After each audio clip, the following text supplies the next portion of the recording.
morning. Hi, Miss Casey. Good. How are you? Good. I'm great.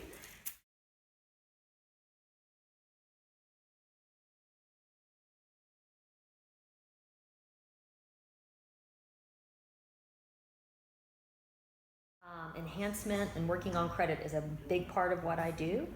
So a lot of this is just educating, giving you guys information that, to help you understand, what are the different things that affect credit. Because some of it is really doesn't, like you would think something would be a benefit, like a certain action would be a benefit. And then, for example, and we'll talk about this later, like paying off a car, for example. You think like, hey, I've achieved something. I've paid off this debt. And then you see your credit score. I like to describe it as a pie chart. I think that's the easiest way to look at it. So there's different components that make up a healthy credit score. So the biggest part of it is your payment history, right? So that's why if you have a 30-day, 60-day, or 90-day late payment, in your recent past, it's going to have the biggest impact. The further away you get from that payment, the less impact that it has. But creditors are looking at your payment history as the biggest indicator as to how you're going to do in the future. So that does have the biggest impact. About 35% is your payment history. Then you've got 30% is credit utilization. So that has to do with the credit that you have. How much credit are you utilizing? So in other words, if you have credit cards available to you that you are approved for, and you have them maxed out, so you're utilizing all of the credit, so you don't have any more available credit, it's going to bring your score down. Whereas if you have credit available to you, you're only using a little bit of your credit, then you're going to have a stronger score. You're going to get a boost to your score because you've got credit available to you. Does that make sense? Mm-hmm. Then we've got length of time on accounts. So that's also where credit cards are really helpful because they're open-ended credit. So they can be open for years and years and years and years as long as you're using them every now and then, or in good standing with the creditor. So that's just, as long as you want to keep that account open, that account can be open. Whereas a installment debt or closed-end credit has a start date and an end date. So it's only going to help you for a period of time, and it's only going to help you a certain amount. So that's why credit cards and understanding how to use them is really key in getting you into that higher range of credit scores, because you can have more time on those accounts. And then we've got credit diversity and inquiries, both at 10%. So inquiries are more of a short-term impact, and then credit diversity would be like having different types of credit. It's a very important factor. So the credit bureaus are going to be, looking at how you're able to manage these different accounts. So if I've got someone that applies and they've only got a car loan in their name and they've paid it on time, they've never had a late payment, but that's all they've got, they're not going to have a very strong credit score because there's just not enough there for the bureaus to be able to base it off of. Even though you've taken care of it, you only have one kind of account, you've paid it on time. There's not enough there for them with all these different components, these different factors in the algorithm for them to say like, oh, that's a person that would be able to manage multiple bills. So having a car or student loans, credit cards, having these different types of accounts and managing them properly, that elevates your credit inquiries. People are really worried about inquiries. They feel like it's going to have a really huge impact on their score. The only way an inquiry is going to really have a big impact is if you are applying for different types of credit, and you're applying a lot of different places and you're doing it over a period of time, right? So cumulative inquiries, that can have an impact on your score. And the reason for that is the way the bureaus are looking at that is they say, oh, if someone is applying for a credit card here, credit card there, credit card here, credit card there, a loan here, they might be in financial duress and they need credit to be able to bail themselves out. That's, the way that's interpreted, that's why the score drops. But if you are shopping for a mortgage or if you're shopping for a car within a 30-day window, that is only going to be, as many inquiries as you get, there'll only be one net inquiry to your credit because you're not going to be discouraged or penalized for shopping for such a major financial decision, right? So when you go to shop for a car and you see on your credit report 20 inquiries, all on the same day, and you go, oh my God, 20 inquiries all on the same day. The good news is that there are laws in place that protect you from that kind of a thing hurting you. So you would only actually have one net inquiry. Now, if you shopped in November for a car and then didn't get a car, and then in December you shopped for a car, and it's been 30 days, then that would be two, right? That would be two inquiries, right? Or if you shop for a car in November and a mortgage in December, that's two, right? But if you do mortgage shopping, you're within a 30-day window, and you're checking with 5-6 lenders to see, well, what kind of things do you offer? Are you able to get me approved? What kind of interest rates do you have? You're not going to get penalized for that because, that's a major decision. You should be able to shop for that and not get penalized for that. You also are not ever penalized for checking your own credit. And I think they'll talk about that a little later, soft inquiry versus a hard inquiry. So the length of time on your accounts, the longer it's been open and active, the better, right? And then not only that, but how long ago was the account used? So that's an easy one to fall into, where you might have a credit card and you don't use it, and you don't use it, and you don't use it, and eventually they may close it. That account is now, you're going to be hit with the fact that one, you have one less revolving account, and two, maybe an account that had some age on it is now gone. So you want to keep in mind, if you have an open credit account, just to utilize it for something really small, maybe once every couple of months, just to keep some activity on it, something you can pay off. You don't have to carry a balance over, tiny thing. That's going to be a great way for you to really maximize your credit scores.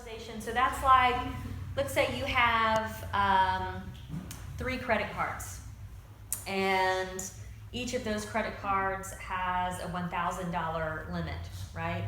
And you have a cumulative balance between the 3 of those of $300, right? So you're able to then see, what an advantage that is to keep your utilization of that card, or how much of that credit you're using, below, say, 30% of what the total credit that you have allowed is. So generally speaking, 30% or less is good. And 10% is what I call the sweet spot. So 10% is really oftentimes like where you can really get the most points. So it's interesting, more so than maybe having it paid to zero sometimes. Like, let's say you have a card with a $300 limit, you put $30 on it. We have programs that help us see, well, what's that going to do to somebody's score? And it may boost them a little bit more than, say, having nothing on the card. So if you're really working on trying to get your credit up, and if you're working with a mortgage professional that's helping you with that, they can look at those things and tell you. Sometimes we'll do like what we call a quick score turnaround, where we'll say, all right, it looks like we can actually boost your score up to qualify you for this loan pretty quickly. All you need to do is pay this one credit card to this amount exactly, and it may be that I'm telling you to pay it to that 10% mark, and then I'm able to see, in 2 weeks I can get your score where it needs to be. So it just depends on, what you've got going on. But 10% utilization is great. Anything under 30 is good. Once you hit 50%, you're really kind of neutralizing it. Over 50%, you're going to find that your score is going to start to drop. And when you've maxed a card out, that's when you're going to get the maximum negative impact to your score for that account. One other thing I want to mention too, let's say you've got one card and you owe $10,000 on that card, and you've got another card and you owe $300, right? And they're both maxed out. So this has a $300 limit, this has a $10,000 limit, they're both maxed out, right? You get just as many points for paying off the $300 one as you would the $10,000 one.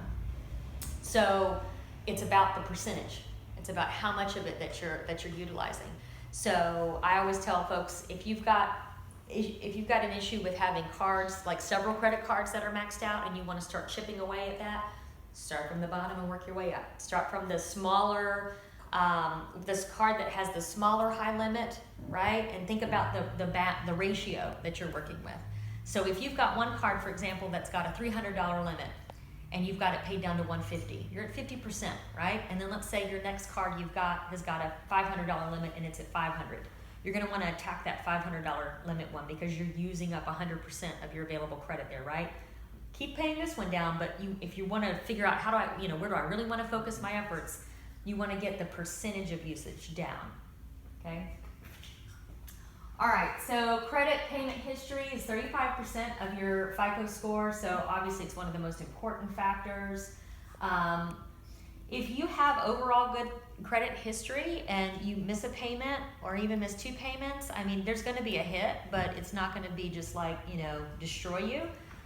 But it's really more about how recently did the event happen, and then you've got the 30, 60, and 90 day categories, right? So they're gonna be, there's gonna be more impact if you go 60 days, greater impact if you go 90 days, and they do weight the accounts a little differently. If you're late on, say, a credit card payment versus being late on a mortgage would be, a greater impact to the score than, like, say, your, gas card.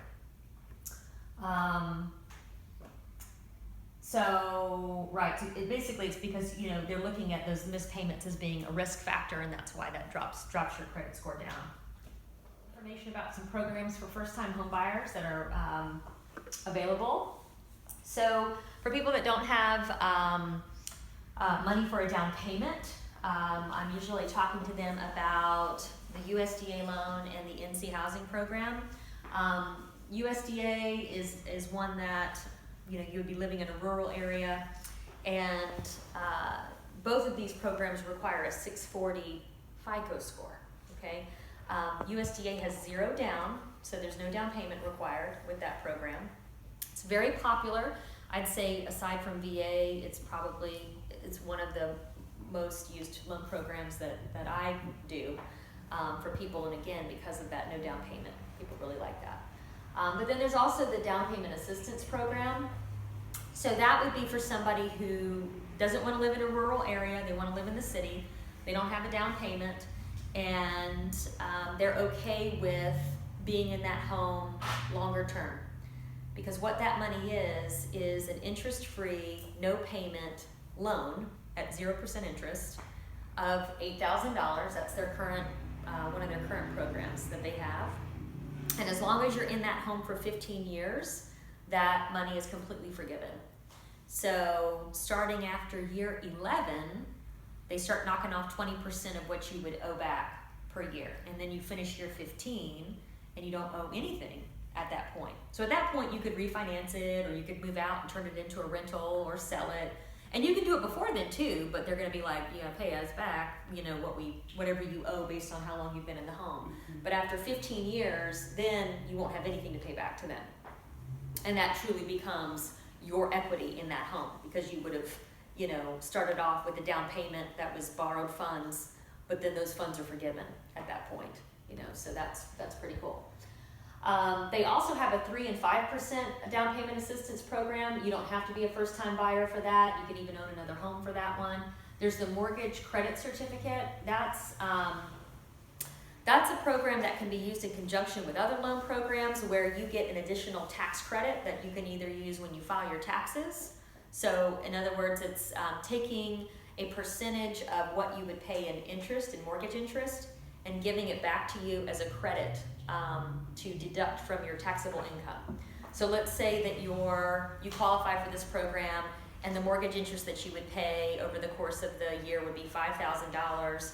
Then we would calculate how much of that could be applied to you as a credit. And so it might come up to something like, as much as $2,000 that you are not being taxed on for your income. So it's a tax credit, right? And there's 2 different ways that you can utilize this tax credit. One, it can just be something that you take advantage of when you file your taxes. Hey, I've got this additional tax credit to account for. Thank you very much. 2, you can also figure it out as monthly, what that monthly tax credit would be, right? So you take that yearly tax credit, divide it by 12. Let's say it comes up to $125, right? You go to your employer and you say, hey, I want to adjust my withholdings. So when you're working for somebody and you've got your W-2, you've got your W-4, you tell them how much tax you want them to hold out. You can adjust your withholdings so that you're bringing home $150 more of your paycheck, right? And then at the end of the year, when you file your taxes, you're going to get a credit that makes up that difference so that it's a wash in the end, right? So you could take advantage of it monthly that way and get it throughout the year, or you can take advantage of it when you file your taxes. So this program, the MCC, is really a win-win. Like, there's really nothing about it that would be like, yeah, I mean, as long as you're in the mortgage, you're in the home, you're able to take advantage of that. And what we can do as mortgage lenders is utilize those funds, like that calculation, to help you qualify for a little bit more house.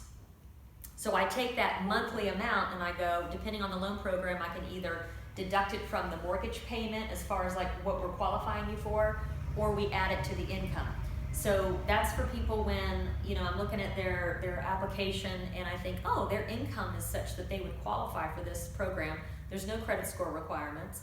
You know, I'm thinking, okay, they could work with this. And right now they qualify for, say, $125,000 for a home, right? But they really like homes that are like $140,000.